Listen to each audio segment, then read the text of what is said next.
Bonjour Anna Girardot. Bonjour. Une première fois que vous venez dans Culture Média, ravi de vous accueillir. Vous êtes comédienne, on vous a vu dans Clo-Clo, dans 5e set, on a reçu Alex Lutz pour le film. J'ai également cité les séries Les Revenants ou La Flamme, désormais réalisatrice. Et votre actualité, c'est un podcast, La disparition de Stéphanie Myler, d'après le roman de Joël Dicker. C'est à écouter sur la plateforme Sibel. Virginie Maire, bonjour. Bonjour Philippe. Vous êtes justement la fondatrice de Sibel, plateforme de podcast lancée en 2019. La spécificité de Sibel en un mot? Des séries immersives que vous allez retrouver avec tout un tas de contenus, d'heures de contenu, de fiction, de documentaires, d'histoires pour les enfants. Alors, je ne vais pas vous demander ce que veut dire immersif, mais je vais plutôt poser la question à Anna Girardot, comme feuille de route. Est-ce que Virginie Maire vous a dit « fais-moi de l'immersif » ? Elle me l'a dit avec cette très belle voix. Ouais. Une voix de radio, hein. Tout à fait. C'est la spécificité de Sibel et des programmes qu'il conçoit. Ouais. C'est cette idée qu'on peut tout d'un coup rentrer dans une fiction auditive comme on rentre dans un film. C'est-à-dire, d'ailleurs, excusez-moi, j'enlève mon casque. Ouais. J'entends trop ma voix. C'est mieux sans casque. Quelque part, en fait, l'audiofiction nous permet de rentrer dans une histoire avec des spectateurs, dans un univers, et de rentrer de la même manière qu'on... Excusez-moi, je me perds. Je vais vous dire, moi, je vais vous sauver. Je suis entré dedans, j'ai pu entendre 3 épisodes, et comme on dit un page turner, j'étais frustré parce que c'est arrêté, j'étais complètement dans l'histoire, et je voulais savoir ce qui allait se passer. D'un mot, c'est vous qui avez signé Joël Dicker. Comment ça s'est passé, Virginie Maire ? L'idée est venue de qui ? Et je voudrais que vous me racontiez l'histoire en quelques mots, à grands traits, de la disparition de Stéphanie Myler. Alors, on a effectivement contacté Joël Dicker pour racheter les droits. Ça se passe exactement comme dans le cinéma, comme sur de l'audiovisuel de manière générale. Donc, on achète des droits auprès de l'auteur pour pouvoir faire une adaptation. Donc, c'est vraiment une adaptation. Donc, ça veut dire que ça a été réécrit entièrement par une autrice qui s'appelle Sophie Lump, qui a donc réadapté entièrement le livre pour que ça soit vraiment audio. Donc, c'est complètement du dialogue. On a un casting incroyable qu'a dirigé Anna Girardot avec une main de maître. On a Alice Belaïdi, on a Guillaume Labbé, Samir Ghesmi, Alice David. Voilà, on a un casting Zinedine Soualem. Et l'histoire, d'un mot pour qui n'aurait pas lu le roman de Joël Dicker. Et donc, sur la disparition de Stéphanie Myler, vous êtes complètement immergé dans les États-Unis et a priori, il y a une enquête. Ils se seraient trompés sur la personne qu'ils ont arrêtée. Il y a eu un meurtre, une série de meurtres d'ailleurs, et il y a 30 ans. Et donc, Stéphanie Myler, une journaliste, vient leur dire qu'ils se sont plantés. Ouais, l'enquêteur, il s'appelle Jesse Rosenberg. Il va bientôt prendre sa retraite, mais Stéphanie Myler, cette journaliste locale, vient semer le doute sur cette affaire de meurtre résolue il y a 20 ans. Alors c'est vous, Jesse Rosenberg, le fameux capitaine 100%. Pareil. On se connaît ? Stéphanie Myler, journaliste à l'Orphea Chronicle. Ça vous embête pas si je vous appelle plutôt capitaine 99%? Comment ça ? Tenez, je vous en prie, lisez. 1er août 1994, quadruple meurtre à Orphea. Moi, je connais bien cette affaire. C'est moi qui en ai été chargé. Laissez-moi continuer. Samedi soir, le maire d'Orphea, Joseph Gordon et sa femme, ainsi que leur fils de 10 ans, ont été abattus chez eux. La 4e victime, une joggeuse de 32 ans, Megan Padaline, a été tuée par balle en pleine rue devant la maison du maire. Et donc ? Vous êtes là pourquoi exactement ? Vous êtes trompé de coupable. J'ai pensé que vous seriez heureux de l'apprendre avant de quitter la police. Comment ça ? Vous n'avez pas trouvé l'assassin. J'ai un rendez-vous tout à l'heure qui devrait me le confirmer. Énorme travail également sur le son. Si vous avez la chance de l'entendre en stéréo, c'est absolument prodigieux. Comment vous avez travaillé ? Qu'est-ce qui vous a plu dans cette histoire, Anna Girardot ? Vous avez dit oui tout de suite ? Ah oui, j'ai dit oui tout de suite. Déjà, le travail avec les acteurs était vraiment extrêmement agréable, et pour eux et pour moi, parce que quelque part ils arrivent le matin, ils n'ont pas besoin de s'habiller, ils n'ont pas besoin de se faire maquiller, et tout d'un coup ils ont 5 ans et ils jouent un peu avec leurs copains. Il faut imaginer un lieu, un commissariat de police, une forêt. On avait un bruiteur qui travaillait avec nous, qui tout d'un coup arrivait à reproduire le sable avec un sac poubelle. C'était quand même quelque chose qui nous ramène vraiment à l'essence de ce qu'on veut faire quand on est acteur. Ensuite, moi, mon travail en post-production, c'était d'amener cet univers. Il fallait que j'emmène tous ces comédiens aux États-Unis, aux Hamptons. Donc ça, c'est un travail qu'on fait avec de la musique, avec des sons tout d'un coup. Pour moi, les États-Unis, c'est les sirènes de police, le camion de glace, le diner, et tous ces sons en fait qui nous font voyager.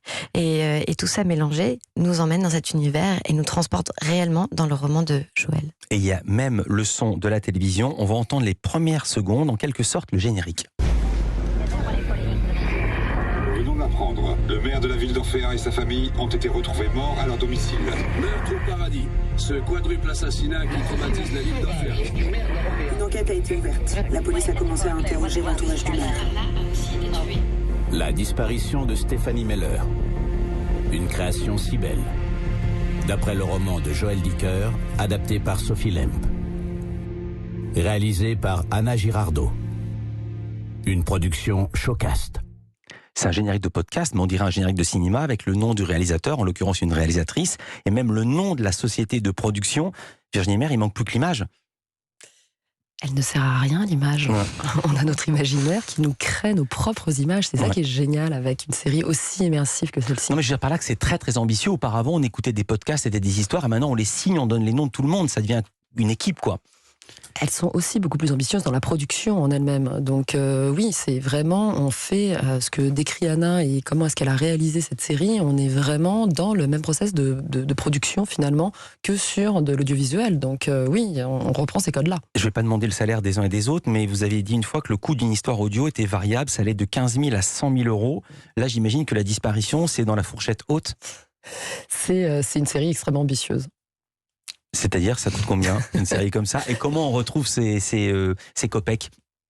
Alors, aujourd'hui, on peut découvrir la série gratuitement sur les 2 premiers épisodes sur Sibel en exclusivité, parce que justement, on a envie que les gens viennent au démarrage, écouter, découvrir. Et une fois qu'ils seront accros, ils vont s'abonner. C'est ça la technique. Après, c'est un système de toute manière pour pouvoir justement rémunérer à sa propre valeur, à la réelle valeur, toute cette équipe de production, des équipes techniques, aux comédiens, aux auteurs, autrices, réalisatrices, etc. Et voilà, c'est le bruiteur, évidemment. Donc on a tous ces techniciens et techniciennes, auteurs, autrices, comédiens, comédiennes, etc. Donc oui, effectivement, pour avoir quelque chose de qualité comme ça, ça a évidemment un coût et voilà. On n'a pas encore totalement parlé du casting. On est avec Virginie Maire et Anna Girardot. On parle de la disparition de Stéphanie Meller. C'est un podcast. On marque une courte pause. En compagnie d'Anna Girardot, elle réalise un podcast, le premier de sa carrière, c'est La disparition de Stéphanie Meller, adapté du roman de Joël Dicker. C'est sur Virginie Maire, pas du tout, c'est sur Sibel, créé par Virginie Maire. Joli lapsus, j'ai fait le même que Léla Cadour il y a 2 jours. Vous nous disiez, Virginie Maire, que les 2 premiers épisodes sont gratuits. Oui, tout à fait. Ils sont gratuits, ils sont disponibles depuis ce week-end. Et là, vous allez encore découvrir toute la semaine, puisque c'est un épisode par jour que vous découvrez jusqu'à samedi prochain. Alors, Anna Girardot, il y a un gros casting. C'est vous qui l'avez fait, le casting, ou il préexistait? C'est vous qui l'avez fait? C'est moi qui l'ai fait. Alors justement, je voudrais qu'on entende, c'est un extrait du 2e épisode. À ce stade, voilà où on en est de l'histoire. Jesse veut relancer l'enquête, mais son supérieur, c'est le major McKenna, qui s'y oppose.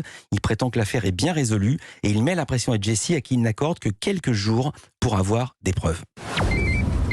Allô, Jesse? Oui, major. À quoi toujours, Rosenberg?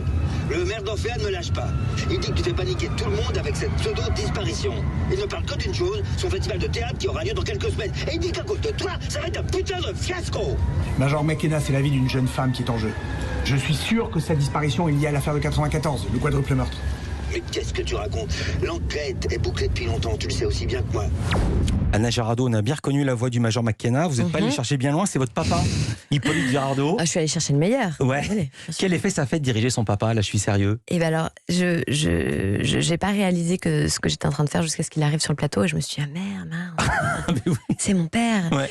Mais il était super. C'est votre père et c'est un sacré comédien. C'est pas un gars à qui on apprend le métier. Ah non, c'est pas moi qui vais lui apprendre en plus. Donc c'est pour ça. Comment on fait pour le diriger, un type qui en sait plus que vous théoriquement?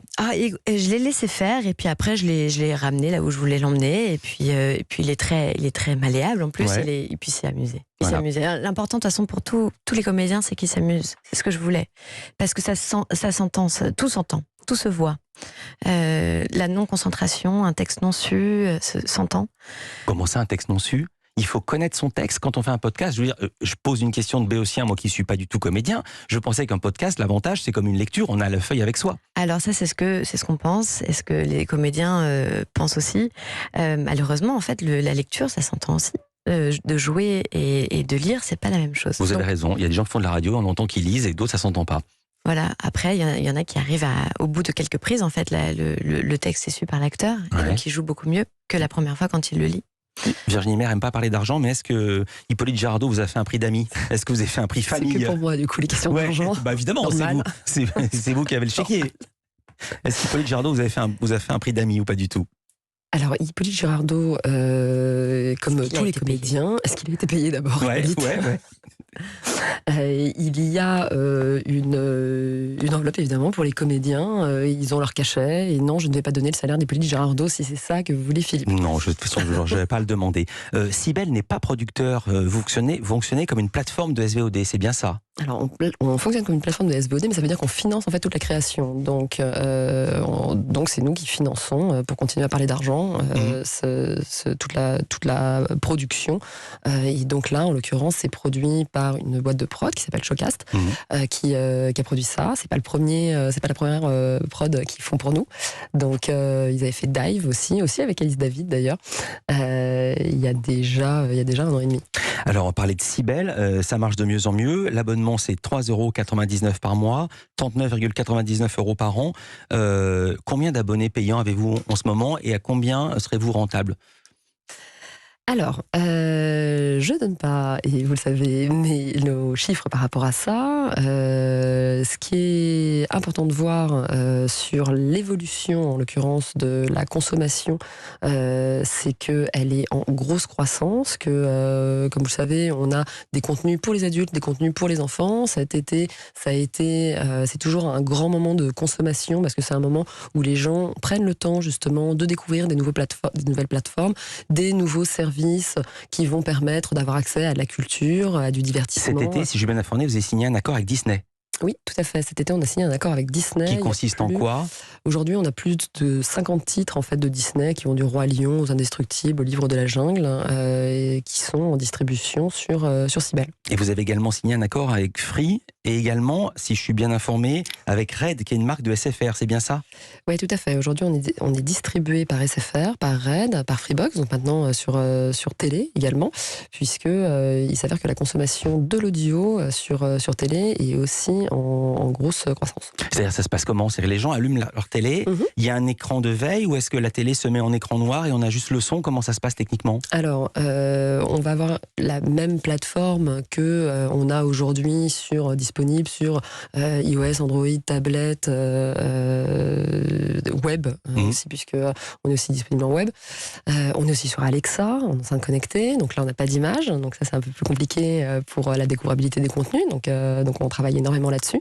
Et donc sur la télé, on va naviguer de la même manière pour aller découvrir pour aller chercher les bons épisodes, et puis on les écoute. Anna Girardot, vous êtes une jeune maman. Est-ce que vous faites écouter des podcasts à vos enfants? Oui, il a 9 mois. Donc on n'y est pas encore. Mais je trouve ça magnifique comme idée, parce que j'ai autour de moi des enfants plus grands à qui je fais écouter des audiofictions. Et c'est merveilleux, parce qu'ils sont aussi concentrés, aussi dedans que si je les avais mis devant la télé. Par contre, à la fin, quand je leur demande « Est-ce que tu peux me dessiner le château dont on parlait dans l'histoire ?» Eh ben, ils me dessinent chacun un château différent. En fait, leur imaginaire a fait le même travail que si je les avais mis devant un livre. Et par contre, j'ai pu, moi, jouer avec ma meilleure amie et faire ce que je voulais en attendant. Donc j'ai trouvé ça incroyable. Magnifique conclusion, dessine-moi un château. Merci beaucoup Anna Girardot, merci beaucoup Virginie Maire. Je rappelle la disparition de Stéphanie Meller, c'est 8 épisodes d'environ 13 minutes d'après le roman de Joël Dicker. C'est à écouter sur la plateforme Sibelle, SYBEL. Allez-y, les 2 premiers épisodes sont gratuits. Merci d'avoir été avec nous.